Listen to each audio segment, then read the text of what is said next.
தமிழ்நாடை பொறுத்த வரைக்கும் 5 daysல 100 crores டச் பண்ணிட்டாங்கிறது உண்மையான விஷயம் தான். இது ஆதிக்கு சொல்றாதுங்கிறதுக்காக சொல்லல, நான் ஆத்தென்டிகேட்டடா சொல்றேன். உண்மை உண்மை. All new Vivo V50e, crafted for luxury and designed for elegance. Buy now. விடாமுயற்சியோட அந்த ஒரு 3 days to 4 days அந்த 5 days பார்த்திருப்போம். சோ அதை கம்பேர் பண்ணும்போது குட் பேட் அக்லி வந்து எந்த அளவுக்கு கலெக்ஷன் மோரா பண்ணிருக்கு நீங்க நினைக்கிறீங்க சார்? விடாமுயற்சி ஃபர்ஸ்ட் 8 days கலெக்ஷன் இருக்குல்ல, ஆமா sir, it is equal to first to do 2 days collection of good bad ugly. Sachin rerelease வந்து குட் பேட் அக்லியோட இந்த வசூலை வந்து ஓரளவு கம்மி பண்ணணும்னு நினைக்கிறீங்களா சார் நீங்க? குட் பேட் அக்லி ரிலீஸ் ஆனதுக்கு அப்புறம் 15 நாள் கழிச்சு சச்சின் வருது. சோ இந்த கம்பேரிசனே தப்பான கேள்வி. படம் வந்து ஒரு ஃபேன் பை தரமான சம்பவம். திரும்ப திரும்ப சொல்றேன், ரொம்ப பெரிய கதை இருக்கு, கண்டென்ட் இருக்குன்னு எல்லாம் சொல்ல மாட்டேன். பட் அந்த 2 மணி நேரம் 18 நிமிஷம் எனக்கு உள்ள உட்கார்ந்து இருக்கும் போது ஒண்ணுமே தெரியல. சிலர்லாம் ரிவ்யூ சொல்லும்போது சொல்லியிருந்தாங்க விண்டேஜ் சாங்ஸ் வந்து ஒரு இடத்துக்கு மேல ஆடியன்ஸ்க்கு சலிப்பு தட்டிடுது, அந்த அளவுக்கு ரசிக்கிற மாதிரி இல்லைன்னா சில ரிவ்யூ எல்லாம் சொல்லியிருந்தாங்க பச்சை கலர் ஷர்ட் எல்லாம் போட்டு. சார் அதுக்கு என்ன சொல்றாப்ல? ஃபேமிலி ஆடியன்ஸ் ரசிக்கிறாங்க சார். ரஜிரா திரும்பவும் நான் சொல்றேன், இந்த படம் ஒரு சிறந்த படம் இல்லை. க்ஷேத்ரிதிக்கு பிரின்ஸ் ஜுவல்லரியில நீங்க வாங்கும் ஒவ்வொரு 8 கிராம் தங்க நகைக்கும் 2000 மதிப்பிலான தங்கம் இலவசம். வெறும் 1000 ரூபாய் செலுத்தி இன்னைக்கே கோல்ட் ரேட்டை லாக் பண்ணுங்க. Twin studios private லிமிடெடின் Latha Balu மற்றும் துர்கையினி வினோத் தயாரிப்பில் சிபி சத்யராஜ் நடிப்பில் இளையராஜா கலியபெருமாள் இயக்கத்தில் 10 ஹவர்ஸ் ஏப்ரல் 18 முதல். சார் வணக்கம் சார். வணக்கம். வணக்கம், எப்படி இருக்கீங்க சார்? நல்லா இருக்கேம்மா. ஓகே சார், நல்லா இருக்கேன். இப்ப உங்ககிட்ட கேக்குறது, ஏன்னா எல்லாருமே கேட்டிருப்பாங்க, நிறைய பேர் கேட்டாங்க, இருந்தாலும் நான் கேக்குறேன். குட் பேட் அக்லி ரிலீஸ் ஆகி எனக்கு தெரிஞ்சு ஒரு வாரத்துக்கிட்ட பேசுனீங்க, 5 daysக்கு மேல போய்கிட்டு இருக்கு. உங்களுக்கு எப்படி சார் இருக்கு குட் பேட் அக்லி கலெக்ஷன் பார்க்கும்போது? குட் பேட் அக்லி கலெக்ஷன் ரொம்ப ஹாப்பியா இருக்கு. இப்ப கூட ஒரு போஸ்ட் பார்த்தேன் நான் ரீசெண்டா, ஆதிக்கு அவர் வந்து போஸ்ட் போட்டிருந்தாப்ல 5 daysல 100 crores அடிச்சிருச்சு தமிழ்நாடுல மட்டுமே அப்படின்னு. பட் இதெல்லாம் வெளியில சொல்றாங்க, ஓகே இது கரெக்டான ஒரு ஆள் கிட்ட கேட்டாதான் கரெக்டா இருக்கும் அப்படின்னு. உங்ககிட்ட கேக்குறேன் சார், 5 daysல 100 கோடி அடிச்சிருச்சா? இது எல்லாமே ஃபேக்டான ஒரு நியூஸ் தானா சார்? தமிழ்நாடை பொறுத்த வரைக்கும் 5 daysல 100 crores டச் பண்ணிட்டாங்கிறது உண்மையான விஷயம் தான். இது ஆதிக்கு சொல்றாதுங்கிறதுக்காக சொல்லல, நான் ஆத்தென்டிகேட்டடா சொல்றேன். உண்மை உண்மை. எனக்கு என்னன்னா சார், நடுவுல நிறைய பாசிட்டிவ் ரிவ்யூஸ் நிறைய வந்திருந்தாலும் நிறைய டைம் சொல்லியிருந்தாங்க இது ஃபேமிலி ஆடியன்ஸ்க்கான படம் கிடையாது, இது வந்து சம் ஃபேன்ஸுக்கான மட்டும்தான், ஃபேமிலி ஆடியன்ஸ் வந்தா கொஞ்சம் குறைஞ்சிரும், ஃபேமிலி ஆடியன்ஸ் வர மாட்டாங்க அப்படிலாம் ஒரு டாக் இருக்கு. இது நான் சார் கிட்ட கேட்கிறேன் இந்த டாக் பத்தி. இதுக்கு என்ன சார் நினைக்கிறீங்க நீங்க? அதாவது வியாழன் வெள்ளி சனிங்கிறது வேற விதமான கலெக்ஷன் இருந்தது. ஞாயிற்றுக்கிழமை காலையில ஷோல இருந்து ஃபுல்லா ஃபேமிலி ஆடியன்ஸ். இன்னைக்கு எல்லாமே பாத்தீங்கன்னா நான் எங்கேயும் இன்னைக்கு நான் ஃபுல்லா ஆயிடுச்சுன்னு சொல்லவே மாட்டேன். 40% அண்ட் எபோவ் கலெக்ஷன் வருது. அந்த 40%ல 75% ஃபேமிலி ஆடியன்ஸ் வந்துட்டு இருக்காங்க. ஃபர்ஸ்ட் டே 31 கோடி கலெக்ஷனா சார்? எஸ். Okay sir. இப்போ வந்து அஜித் சார் படத்திலேயே இந்த படம் ஒரு ரெக்கார்ட்னு சொல்லலாமா, இல்ல இந்த ரெக்கார்டை தாண்டி அஜித் சார் ஒரு ரெக்கார்ட் வச்சிருக்காப்லையா சார் இதுக்கு முன்னாடி? எல்லாத்தையும் 21ஆம் தேதி காலையில ரொம்ப டீட்டெயிலா சொல்றேன். ஏற்கனவே நான் சமூக வலைத்துல பதிஞ்சிட்டேன். அந்த என்னுடைய வாக்குறுதியை நானே மீற மாட்டேன். சோ 21st மண்டே அன்னைக்கு நான் சொல்றேன். ஓகே சார், இது எல்லாத்துக்குமே 21st மண்டே வந்துரும், அப்படித்தானே சார்? எஸ், கண்டிப்பா. Right sir. எல்லாத்துக்கும் நீங்க 21st மார்னிங் என்கிட்ட பதில் வாங்கிக்கலாம். எனக்கு சினிமா வந்து எனக்கு சாப்பாடு போடுற ஒரு தெய்வம். அதனால அதுக்கு சம்பந்தமா யாரு கேட்டாலும் பதில் சொல்லுவேன் நான். கண்டிப்பா சார். சார் இப்ப நான் இது பேசிட்டு போது உங்ககிட்ட கேக்குறேன் சார், ஏன்னா விடாமுயற்சியோட அந்த ஒரு 3 days to 4 days அந்த 5 days பார்த்திருப்போம். சோ அதை கம்பேர் பண்ணும்போது குட் பேட் அக்லி வந்து எந்த அளவுக்கு கலெக்ஷன் மோரா பண்ணிருக்கு நீங்க நினைக்கிறீங்க சார்? எந்த அளவுக்கு ஒரு ஹைப் ஏறி மோரா? விடாமுயற்சி ஃபர்ஸ்ட் 8 days கலெக்ஷன் இருக்குல்ல, ஆமா sir, it is equal to first to do 2 days collection of good bad ugly. Then what? புரியுது சார். அந்த அளவுக்கு ஒரு ஹைப், அந்த அளவுக்கு ஹைப் இல்ல, அந்த அளவுக்கு கலெக்ஷன் ஆயிருக்கு. Okay sir. சார் நான் அடுத்து உங்ககிட்ட கேட்க நினைக்கிறது வந்து என்னன்னா, இப்ப குட் பேட் அக்லி போய்கிட்டு இருக்கு சார், அடுத்து வந்து சச்சின் ரீரிலீஸ் வருது. அப்படிங்கும்போது சச்சின் ரீரிலீஸ் வந்து குட் பேட் அக்லியோட இந்த வசூலை வந்து ஓரளவு கம்மி பண்ணணும்னு நினைக்கிறீங்களா சார் நீங்க? குட் பேட் அக்லி ரிலீஸ் ஆனதுக்கு அப்புறம் 15 நாள் கழிச்சு சச்சின் வருது. சோ இந்த கம்பேரிசனே உங்களோட கேள்வியே தப்பான கேள்வி. பட் ஆனா இது வைக்கிறாங்கல்ல சார், அந்த கம்பேரிசன் வைக்கிறாங்கல்ல சில இடங்கள்ல பொதுவெளியில. அது தப்பு, ரொம்ப தப்பான விஷயம்னு சொல்றேன் நான். அது சார் நான் அதுக்கு அடுத்து உங்ககிட்ட கேக்குறது என்னன்னா, நீங்க குட் பேட் அக்லி பாத்துட்டீங்களா சார்? படம் பாத்துட்டீங்களா? 100% பார்த்துட்டேன். ஃபர்ஸ்ட் டே ஃபர்ஸ்ட் ஷோவே படம் பார்த்துட்டேன். உங்களுக்கு எப்படி சார் இருந்துச்சு படம் வந்து ஒரு ஃபேன் பை தரமான சம்பவம். திரும்ப திரும்ப சொல்றேன், ரொம்ப பெரிய கதை இருக்கு, கண்டென்ட் இருக்குன்னு எல்லாம் சொல்ல மாட்டேன். பட் அந்த 2 மணி நேரம் 18 நிமிஷம் எனக்கு உள்ள உட்கார்ந்து இருக்கும் போது ஒண்ணுமே தெரியல சார். ஆனா குட் பேட் அக்லி பத்தி சில டாக்ஸ் எல்லாம் வருது. நான் அது உங்ககிட்ட கேட்கிறேன் சார். அதை தாண்டி இப்பயுமே ஒரு சின்ன ஒரு டாக் வந்திருக்கு, அதுவும் நான் உங்ககிட்ட கேட்க விருப்பப்படுறேன். ஃபர்ஸ்ட் வந்து என்னன்னா, இந்த vintage songs, vintage scenes, reference இதெல்லாம் நிறைய வைக்கிறாங்க. படத்துக்குள்ள ரெஃபரன்ஸ் இருந்தா பரவாயில்ல, ஒரு ரெஃபரன்ஸ்க்குள்ள ஒரு படம் இருக்கு அப்படின்லாம் சில ரிவ்யூ சொல்லியிருந்தாங்க. சாருக்கு அதை பத்தி என்ன கருத்து இருக்கு? அது வந்து டைரக்டரோட சுதந்திரம்.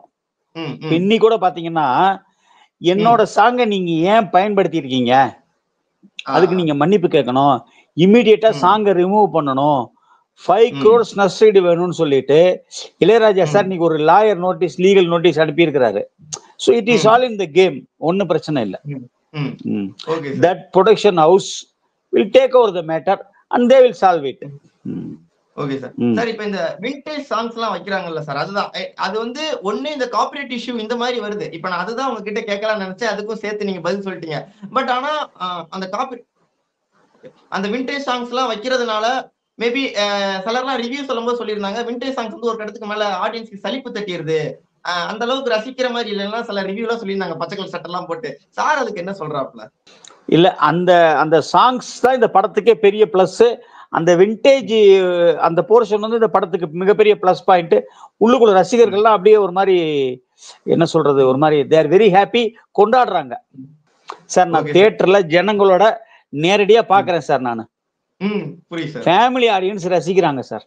ரஜிரா, திரும்பவும் நான் சொல்றேன், இந்த படம் ஒரு சிறந்த படம் இல்லை, ஆனா ரசிகர்கள் ரசிக்கக்கூடிய ஒரு படம், பாக்ஸ் ஆபீஸ் பண்ணக்கூடிய படம். இதான் என்னுடைய கருத்து. I will never go back. Sir நான் உங்ககிட்ட அடுத்து நான் கேக்குறது என்னன்னா, நடுல எல்லாம் சொல்லியிருந்தாங்க, ஏன்னா இப்ப Ajith sir and versus Vijay sir அப்படின்னு இருந்துச்சு. அதுக்கப்புறம் விஜய் சாரோட மார்க்கெட் பயங்கரமா ஏறிடுச்சு. அதுக்கப்புறம் ரஜினி சாரோட மார்க்கெட் ஏறிடுச்சு.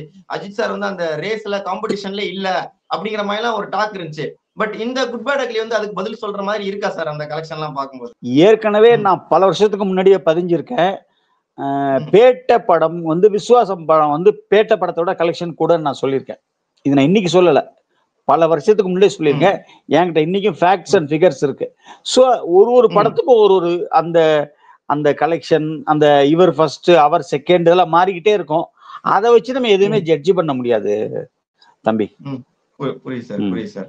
அந்த ஓப்பனிங் டேக் இருக்குல்ல சார், அந்த ஓப்பனிங் டேக் வச்சு பார்க்கும்போது நம்ம தமிழ் சினிமாவில் நிறைய ஆக்டர்ஸ் இருக்காங்க, பெரிய ஆக்டர்ஸ்லாம். அப்படிங்கும்போது ஒரு 3 ஆக்டர்ஸ் எடுத்துக்கலாமே. இப்போதைக்கு இந்த ஓப்பனிங் டேக்ல வந்து இந்த 3 ஆக்டர்ஸ் எல்லாம் இருக்கிறாங்க. இப்ப ரீசெண்டா வந்த படங்கள் வச்சு பார்க்கும்போது இந்த 3 ஆக்டர்ஸ் இருக்கிறாங்க அப்படின்னா அது யாரெல்லாம் சொல்லலாம் சார்? ரஜினி சார், தம்பி விஜய், தம்பி அஜித். ஃபர்ஸ்ட் ரஜினி சார் தான், தம்பி விஜய், தம்பி அஜித். ஓகே, அவங்க 3 பேருக்கு அந்த டேக் கரெக்டா, அந்த 3 டேக் கரெக்டா இருக்குது அப்படியா சார்? ரொம்ப நன்றி சார், நிறைய விஷயங்கள் ஷேர் பண்ணிக்கிட்டீங்க.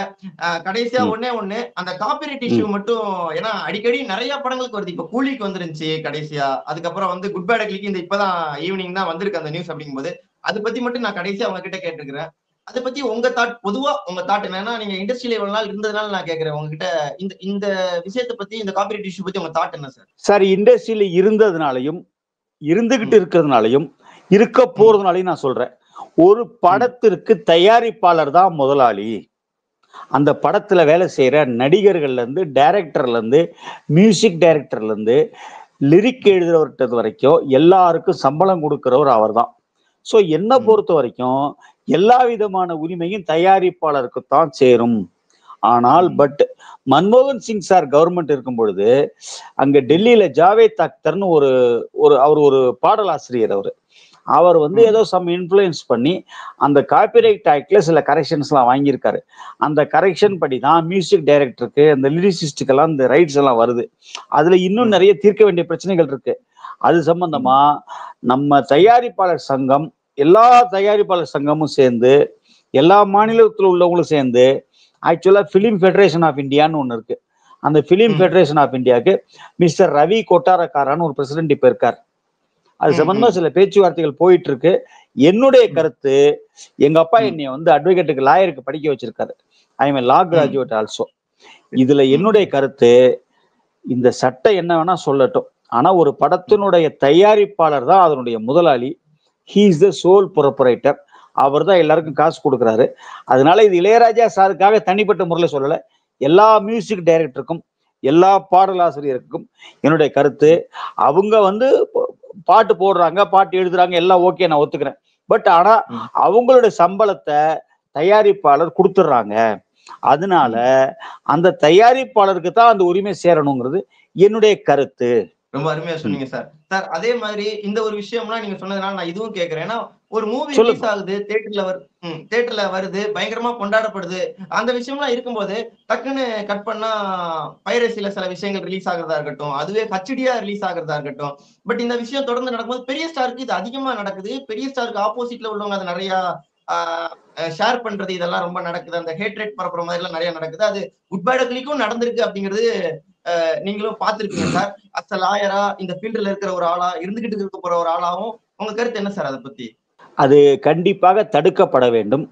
மத்திய அரசு, மாநில அரசு இரும்பு கரம் கொண்டு இந்த ஒரு விஷயத்தை அடக்கணும்.